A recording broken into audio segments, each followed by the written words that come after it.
Hey guys, this is Andrew from Dividend Growth Masters. So recently I put out a video about selling credit spreads to generate passive income. And I think it's a really great option strategy, especially during a volatile market. Now today I want to focus, like I did on the last video, with the bull put spread specifically. And I really want to talk about first two important things. The first is how to select a good strike price. What I do when I select the strike price for initiating the option, and also the option duration. How long do I want to write these options out for? Now, just as a quick recap, the bull put strategy is an option strategy where you sell one put option at a higher strike price and you buy a put option at a lower strike price. So when you do that, you capture the difference between the option premiums. You sell one put option and you generate option premium, and you buy one put option at a lower strike price and you pay a premium for that. And the difference will net out to a net premium of some sorts. So as an example, you could sell, in this example here, you're selling the 100 strike put and you're buying the 95 strike put.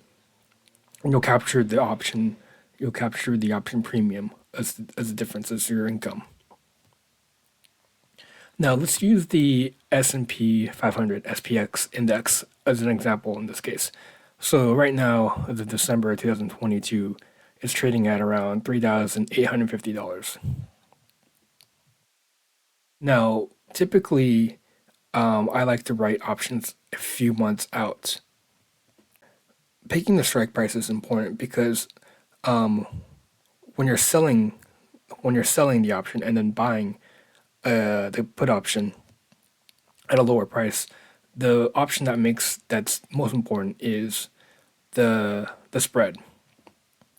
So you want to make sure when you're selling a credit spread, say on S&P 500 or any stock really, that you pick a good strike price.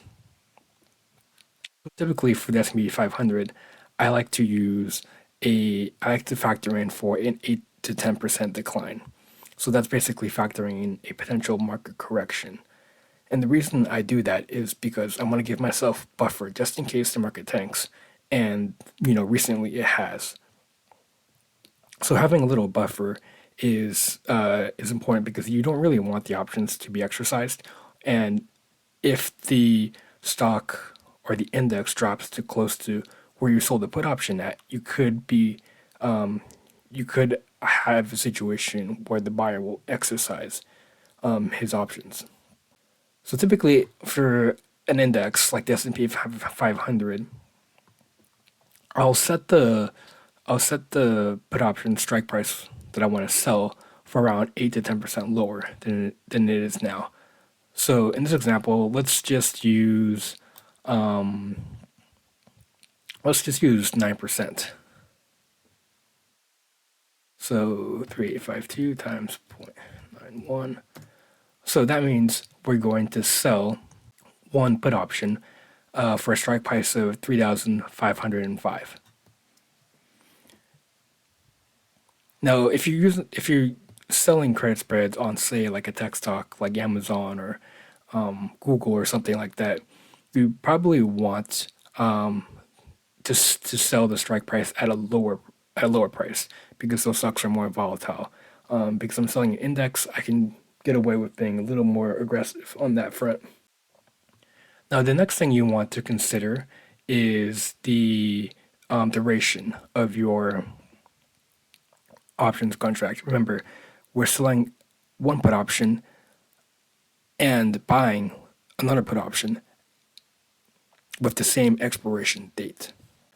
So if you look at an option value over time, obviously the farther out you go, the more valuable the option price will be because obviously there's more time for it to be exercised potentially. And as you go closer and closer and closer to expiration, the option value will drop will drop significantly, especially if the option is out of the money. So, what's the best duration to sell these options at? How far do you really want to go? Well, typically, I like to go out at least 90 to 150 days within that range. And the reason I want to go within that range is one, just in case the market tanks, like it has recently, you want to give yourself buffer for for the market to recover, just in case it declines. The farther out you sell your option, the less liquid it'll be. So if you're selling options like, say, 12 months or even longer out in advance, it'll be super liquid and it'll be super hard to trade.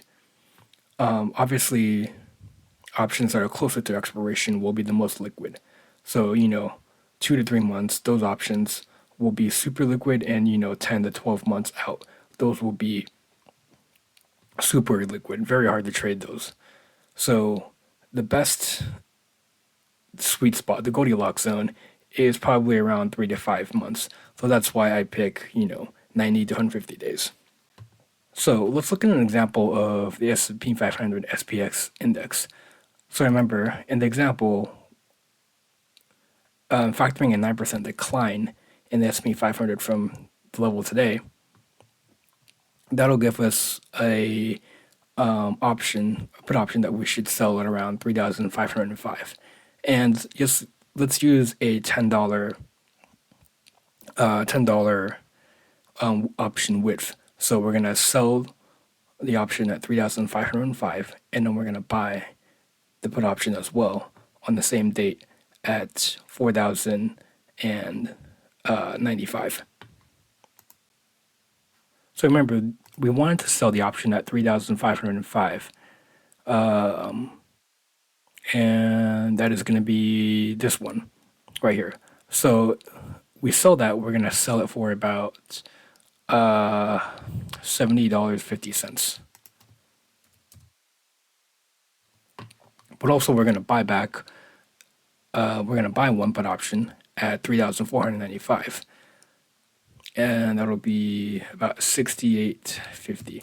So we'll generate about a two dollar premium per option. So times 100, that'll be about $200. So that'll be the premium that we'll earn on that. So those are the two major tips I have when you're selling credit spreads, and it's typically the strategy that I like to use, especially with an index. I like to sell the put option for about 8 to 10% lower than where the index or the stock is trading at now, and I like to go out and sell the options at least 90 to 150 days from now. I find that that's a pretty conservative range, going out that far and at that strike price, and that'll give you a significant buffer just in case the market tanks, and still allow you to capture significant option data decay over time. Anyways, if you have any questions about what I talked about today, feel free to leave a comment down below.